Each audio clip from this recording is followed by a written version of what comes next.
அகத்தியன் சிந்தைக்குள் இருந்ததை சித்தன் அவன் உரைப்பான் என்று அகத்தியன் காத்திருந்த தவறில்லை, உனது சிந்தையில் எழுந்த நிலை தவறில்லை. அது பிரபஞ்ச மகாசபையினுடைய உயர் சூட்சமம். இங்கு நிகழ்ந்து கொண்டிருப்பது உயர் சூட்சம நிலையைத்தான் சித்தன் அமர்ந்து உரைக்கின்றான். அகத்தியன் சித்தர்களோடு இணைந்து உரைக்கின்றான். சிவமகா வாழைச்சித்தனுடைய பேராற்றல் கொண்ட புண்ணிய நிலை உரைத்துக் கொண்டிருக்கின்றது. இது பிரபஞ்ச மகாசபையினுடைய ஆளுமை தன்மைகளுக்குள் இருக்கக்கூடிய நிலை என்று அகத்தியன் உரைக்கின்றான். அதாவது உபதேச உரைகள் என்பது சித்தனவன் திருவாய்மொழிகளில் இருந்து வருவது. அகத்தியன் இதுகாரும் இதைத்தான் இத்துணை நாளின் பொழுதும் உரைத்திருந்தோம். நூலினுடைய ஆற்றல், நூல் என்றால் என்ன, சித்தன் என்றால் என்ன, சிவ பேராற்றல் அவனுக்குள் இருந்து அவன் ஜீவ ஏடுகளில் இருந்து பயணித்த பயணம் என்ன என்று அகத்தியன் உரைத்துக் கொண்டிருக்கும். அதனை மறுபடியும் ஒரு சீடருக்கு உபதேசம் செய்வது என்பது அவரவர்களுடைய நிலைகளுக்குள் செல்வது என்பது கூடாது என்பதை சித்தன் உரைக்கின்றான் என்பதை அகத்தியன் இது பிரபஞ்ச மகா சூட்சமங்கள் நிறைவேறுகின்ற ஒரு சிறு அரங்கத்திற்குள் இறையாளர்கள் அமர்ந்து இறை சீடர்கள் அமர்ந்து உரையாடுகின்ற உரையாடல் அல்ல. இது திரு கைலாய மேடையில் சிவமும் சிவமகா வாழை சித்தனும் அகத்தியனும் தேவர்களும் சித்தர்களும் அமர்ந்திருக்க, சூட்சம கணங்கள் எல்லாம் புடை சூழ்ந்திருக்க, முன் அமர்ந்திருக்கின்ற ஒவ்வொரு சீடர்களுக்கும் சித்தர்கள் எல்லாம் புகுந்திருக்க நடைபெறுகின்ற சச்சங்க பெரு முழுவதின் நாள் என்று அகத்தியன் உரைக்கிறது.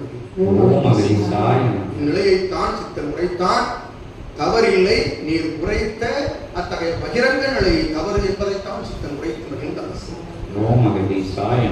ஒரு சிலர் இந்த மாதிரி பேசுனது அந்த மனவர்த்தம் என்பது மறுபடியும் உரைக்கின்றோம். ஒரு சிலர் அவள் என்ற நிலைகளுக்குள் செல்லக்கூடாது என்ற சினம் கொண்டு சிவமகா வாழை சித்தன் ஆற்றிய உரைகளினால் தான் சிவமகா வாழை சித்தனை எழுந்து ஆசி கூற சிவத்தை பின்னுக்கு தள்ளி அகத்தியனை பின்னுக்கு தள்ளி வந்தமர்ந்த நிலை என்று கூறுகிறார். இன்னும் அந்த நிலைகளை மேலெழுப்பி விடக் கூடாது என்பதற்காக அகத்தியன் சித்தனை அமிழ்த்துகின்ற நிலை இது என்று கூறுகின்றோம். ஏனெனில் சித்தனுக்குள் இருந்து சிவமகா வாழை சித்தனுக்குள் இருந்து அத்தகைய வார்த்தை எழுகின்ற தன்மையை அகத்தியன் உணர்ந்தே யாம் இடை புகுந்தோம் என்று கூறுகின்றோம். அகத்தியனுக்கு இருக்கின்ற அத்தகைய பொறுமை அந்நிலை சிவமகா வாழை சித்தனுக்கு இல்லை என்று கூறுகின்றோம். ஒரு சீடனை ஒரு ஆசான் வழிநடத்துகின்றான் எனில் அவன் கூறுகின்ற ஒவ்வொரு வார்த்தைகளும் சிவ ஞான உபதேச வார்த்தைகள் என்று கூறுகின்றோம். ஆற்றுகின்ற கைங்கரிய நிலைகள், உபகார நிலைகள், அவரவர்கள் பயணங்கள் அனைத்தும் நாம் அகத்தியம் உரைத்திருக்கின்றோம். அடிப்பொரு முறை தனித்தனி ஞான பயணம் என்று கூறியிருக்கின்றோம். ஒவ்வொரு சீடனும் சித்தனோடு தனி ஞான பயணம். இவனுக்குள் என்ன இருக்கின்றது இவன் அறிவான், உனக்குள் என்ன இருக்கின்றது இவன் அறிவான், இவனுக்குள் என்ன இருக்கின்றது என்று இவன் அறிவான். அவன் 14 லோகங்களை அறிந்த ஆழ்மை தன்மைகளை கரம் வைத்திருக்கின்ற சிவமகா வாழை சித்தன் நிலை அவன் என்று கூறுகின்றோம். ஒருவனுடைய நிலையை விமர்சிக்க, அவர்களை விமர்சனம் செய்வதற்கு எவருக்கும் தனித்தனியான அதிகாரம் சபையில் இல்லை என்று கூறுகின்றோம்.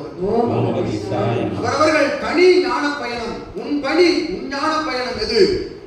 நீ சபை நோக்கி வா, சித்தனோடு கலந்திரு, சிவசபையோடு கலந்திரு, பூஜை முறைகளோடு கலந்திரு, உஞ்ஞானம் எதுவென்று உயர்நிலை நோக்கி செல் என்று அகத்தியன் நல்ல ஆசியும் உபதேசமும் வழங்கி மகிழ்ந்து சித்தனை அமிழ்த்தி அமர்கின்றோம். அகத்தியன்